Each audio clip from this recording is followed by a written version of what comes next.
Afghan women are America's, and the world's, staunchest allies in creating a stronger, more secure Afghanistan. They are opening businesses, pursuing university study, and serving in government.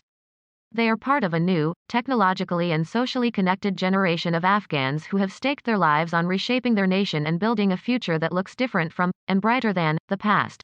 But they now face dreadful danger as the Taliban grow increasingly bold and unencumbered as US and NATO military carry out their withdrawal after nearly 2 decades on the ground there. Many fear this is the worst-case scenario. But options remain for the US and its allies to support both Afghanistan and its women. In the past decade and a half, I have had the privilege of meeting and sharing the stories of Afghans struggling to chronicle their nation's experiences, educate their children, and connect their country to the world.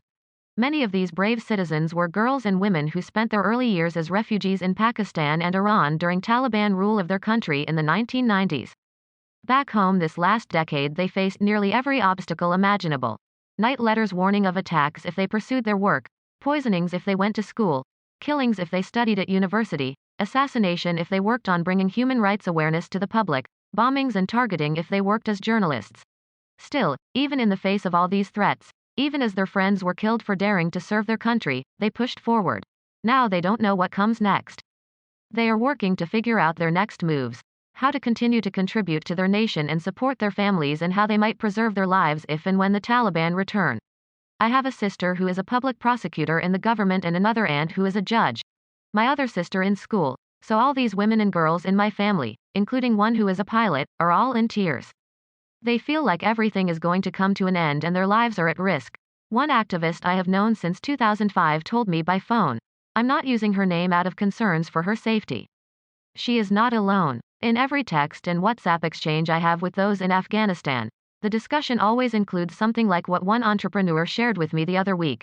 There is no security anywhere and we never know how we are going to live.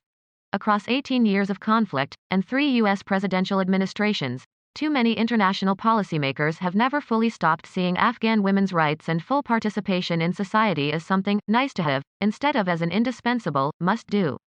Now we must see in real time what happens to women as the Taliban encircle. America's purpose in Afghanistan was never about an endless US presence, but about how to help those on the front lines fighting against extremism and trying to build a country that is safer, more prosperous, and more stable. If this is to be a reality, here is what must happen as the US enters the next phase of its engagement with Afghanistan. There must be dollars, development aid, and diplomacy.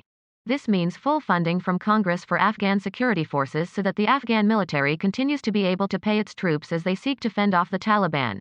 In 1996, when the Taliban swept Kabul, the thing they wanted most was the nation's seat at the United Nations, which they never received.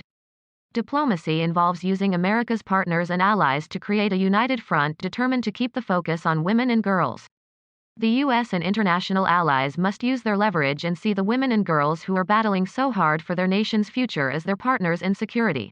The next chapter of the story of Afghan women does not have to be a tragedy.